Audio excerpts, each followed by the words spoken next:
Welcome to the Short Funk Podcast. I'm Tom Barbalet, and today I'm going to talk about a little thing that I discovered recently. It was Halloween. We had very few trick-or-treaters.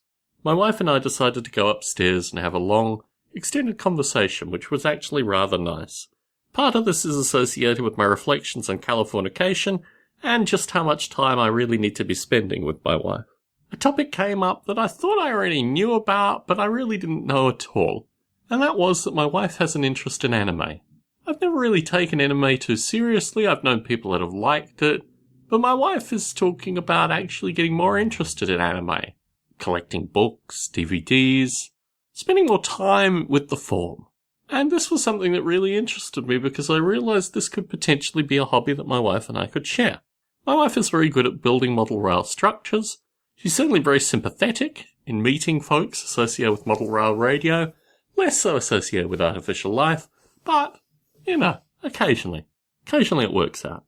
And in doing some basic research in anime, I spent an evening learning a bunch of stuff that I didn't really know about previously. One of the things that interested me about anime was associated with just the general form of anime. I have a few draw-your-own anime books. In fact, I've probably given a majority of them away, so I may have to reacquire some draw-your-own anime books.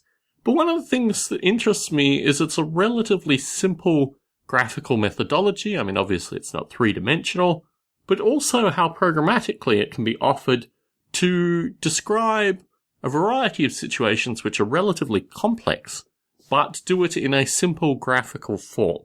Obviously, the likes of South Park and these kind of programs give the simplest, or at least one of the more simple forms that these graphics could take. But I think strongly about the kind of problems that I have graphically translating things in Noble Ape, and it struck me that if I could write an anime graphics engine, I could potentially animate Noble Ape in a way that had never been experimented with before. Also, through this, I could create a simplified graphics language that aesthetically would be very understandable and intelligible for a group of folk, and potentially bring in a new audience for Noble Ape. Now, as a Short Funk listener, you will no doubt say, but Tom, you've had so many of these projects associated with Noble Ape that kind of inch forward in piecemeal form. What kind of commitment can you make to this new anime graphics engine with Noble Ape? And to that I'd say, check out the Mushroom Boy. The Mushroom Boy is not all there, but it is an OpenGL framework that enables you to create urban environments to a certain resolution. You take those principal component objects, you can translate them to anime character objects relatively easily.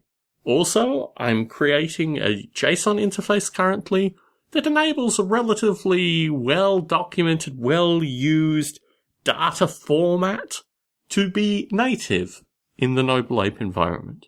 Yes, it'll take a certain amount of time, it'll take a considerable amount of energy, but I think what can be produced through this is very, very interesting, and technically also, as I've noted, very receptive to a new group of users. As I say this now from a place of almost complete exhaustion, I reflect on the fact that I have a few weeks off smattered before the end of the year, a few days, a couple of week increments. And through this period of time as well, obviously I have social considerations, I'm spending time with my wife, but as she has an interest in this form as well, this is something that she can be introduced into and be receptive towards.